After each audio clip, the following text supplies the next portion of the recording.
Puppletarian Podcast.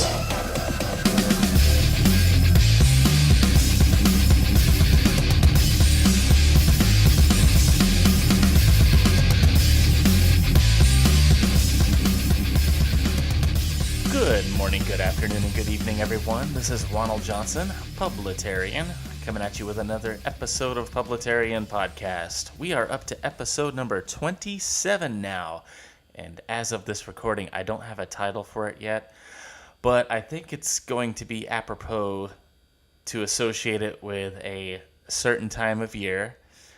It's a very scary, it's a very spooky time of year, and obviously you guys know what I'm talking about. It is, of course, November 6th, where Democrat voters from all across the land suddenly rise from their graves and vote Democrat.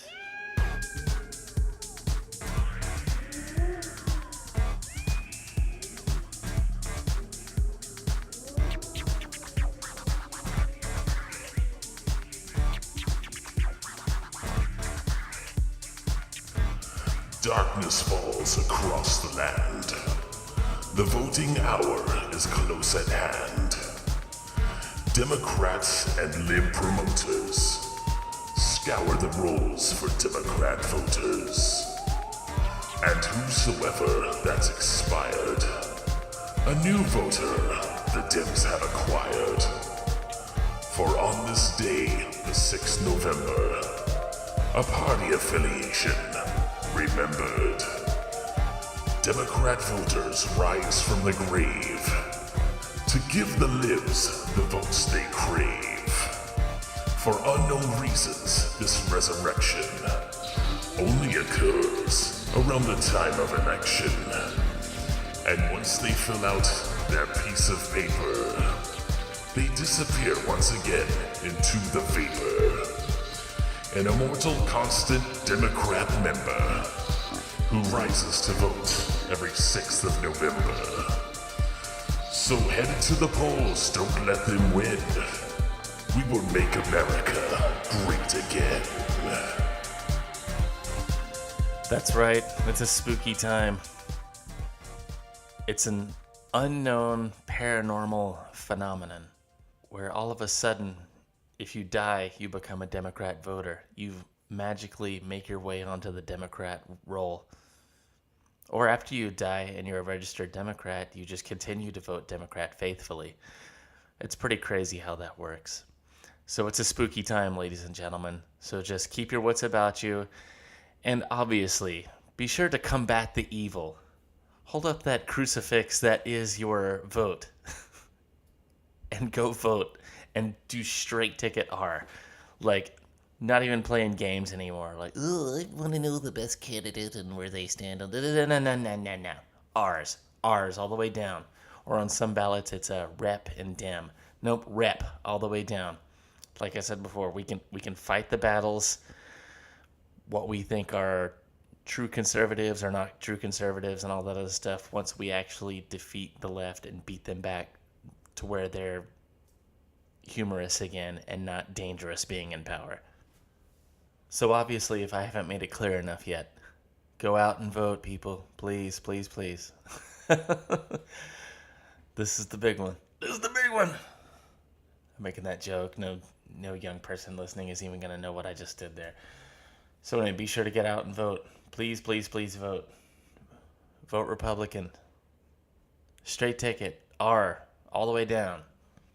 And coming up in a future podcast, I have some really good interviews planned, and I'm really excited to tell you about them.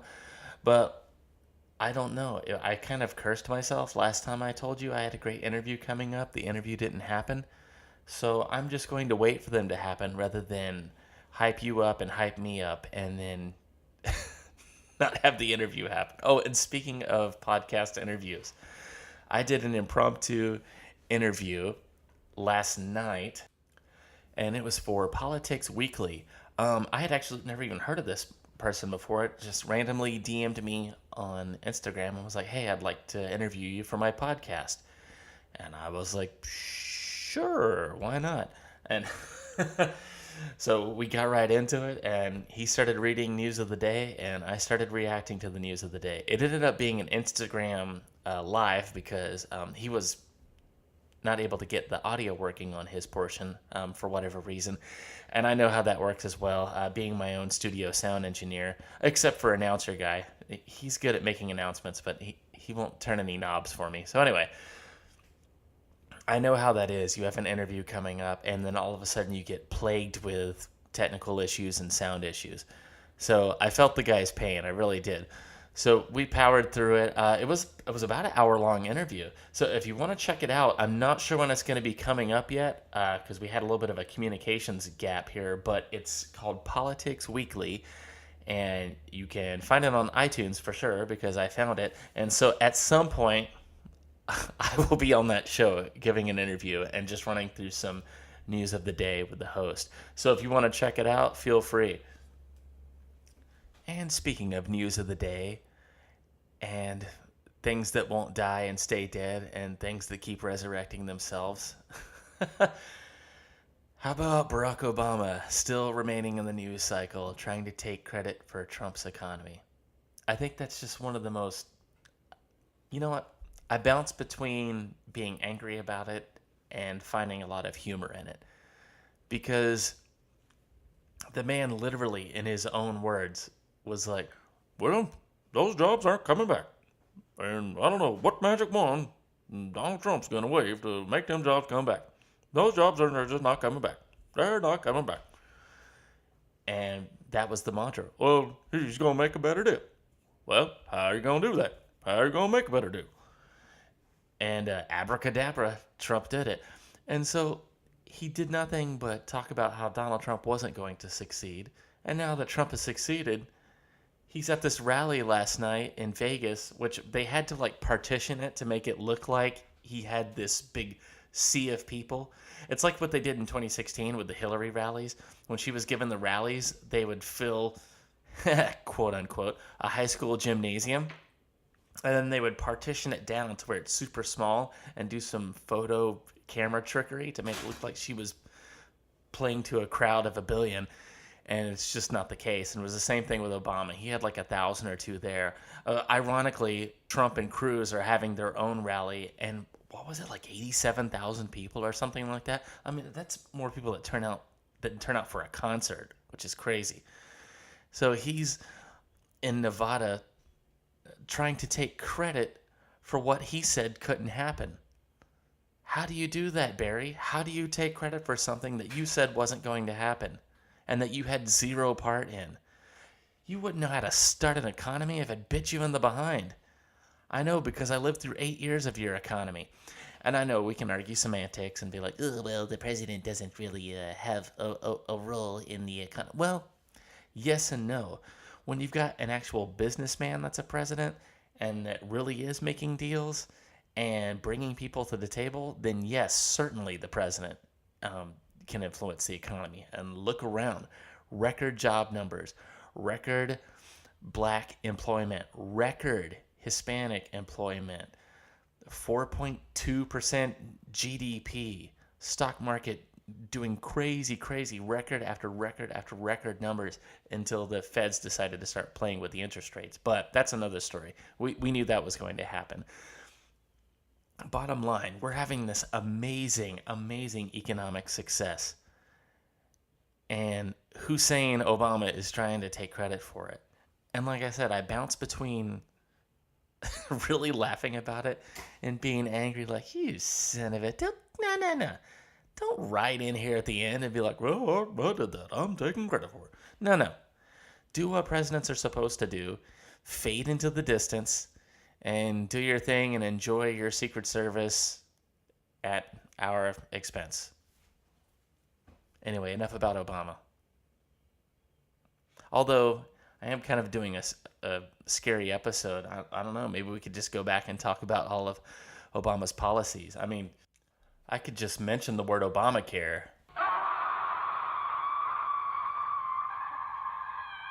And that would be enough to strike fear in your hearts. Just go away, Barack.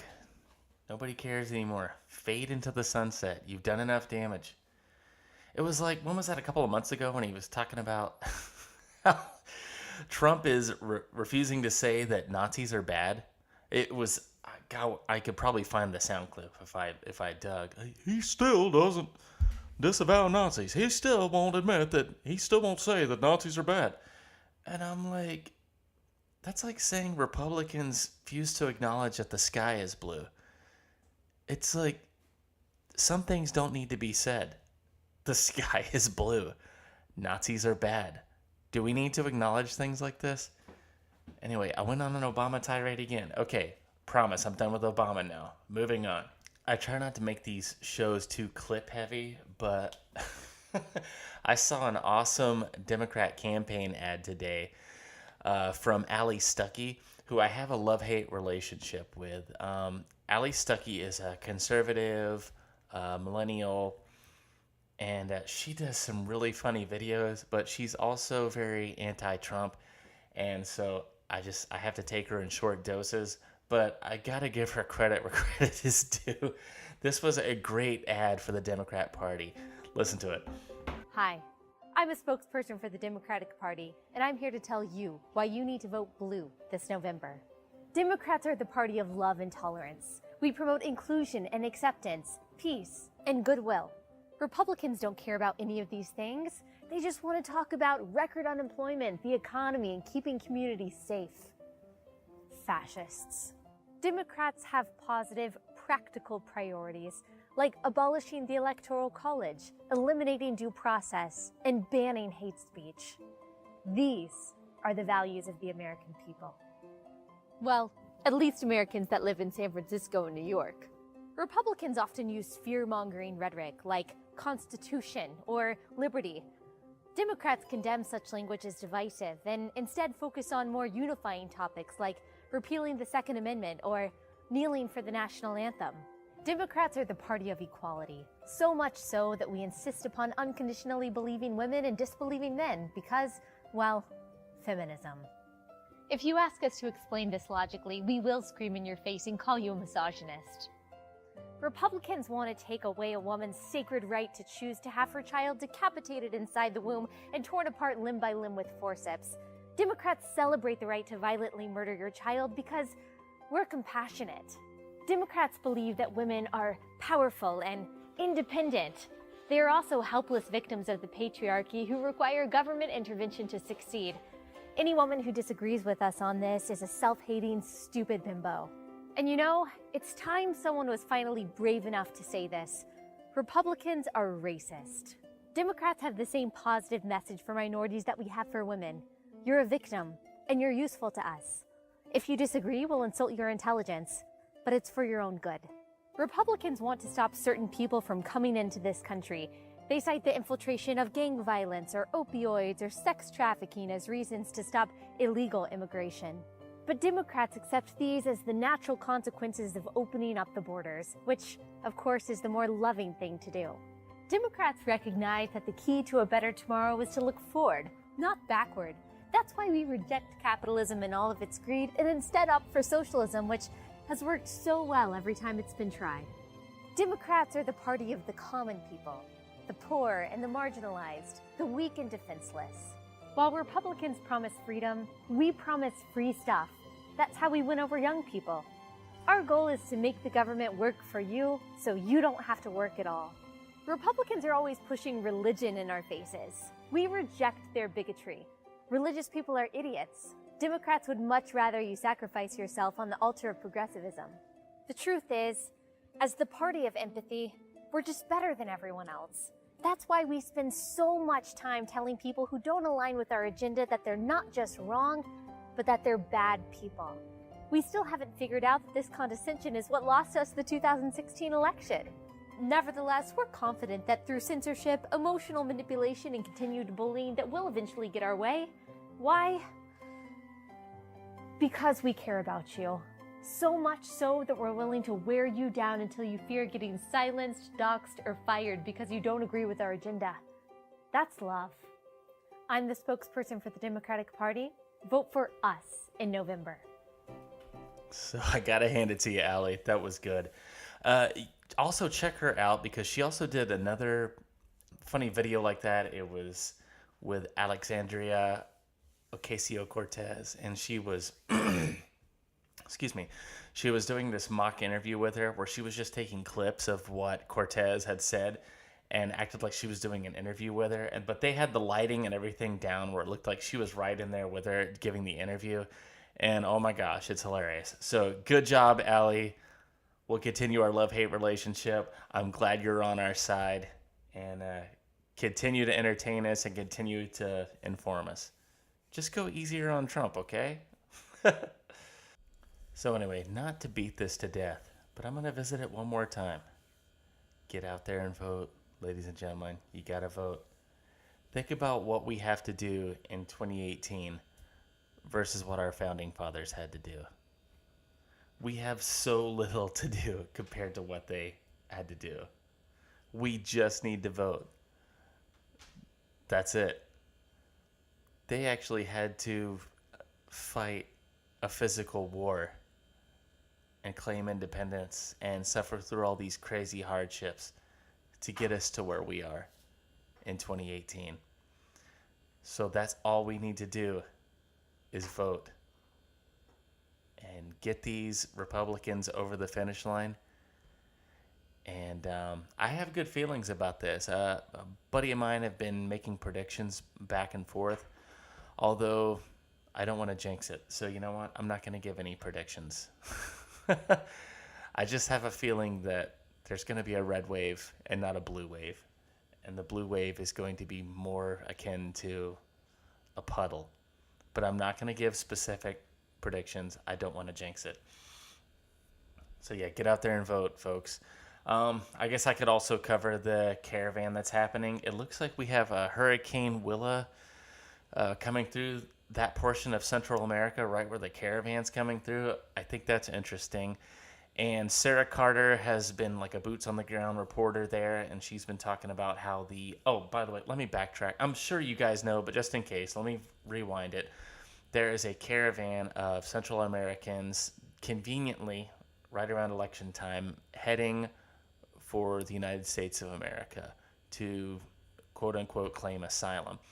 And the president made it pretty clear that he was going to be cutting aid off to those countries or greatly reducing aid if they did not stop the caravans, and they did not.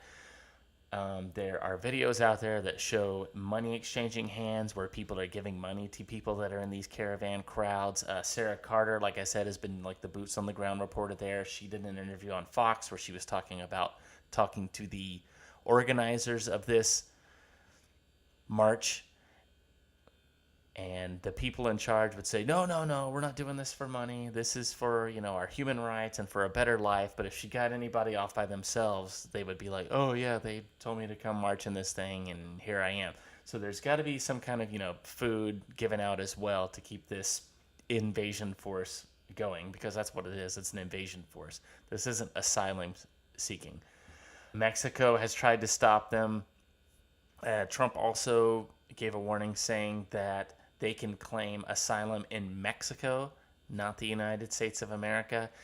And he's also saying that he is going to deploy the military. And he made a point to say, I'm not talking about the National Guard. I'm talking about the military.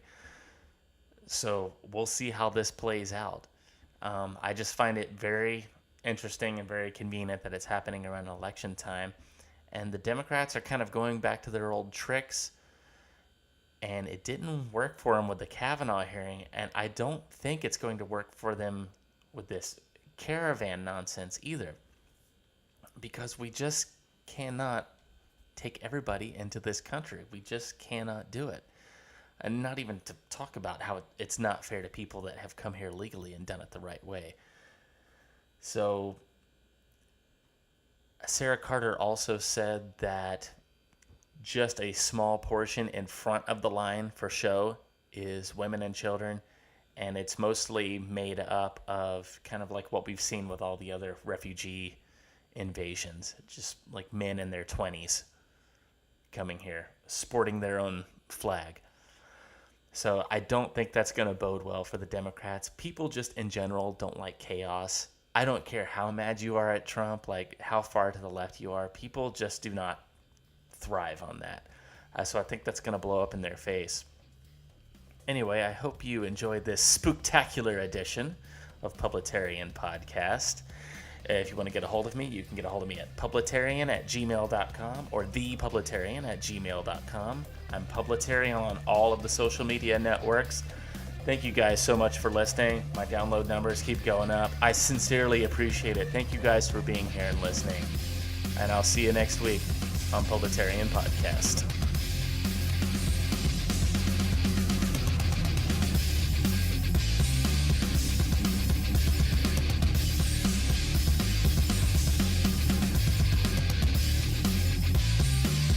You've been listening to Publitarian Podcast. Copyright 2018.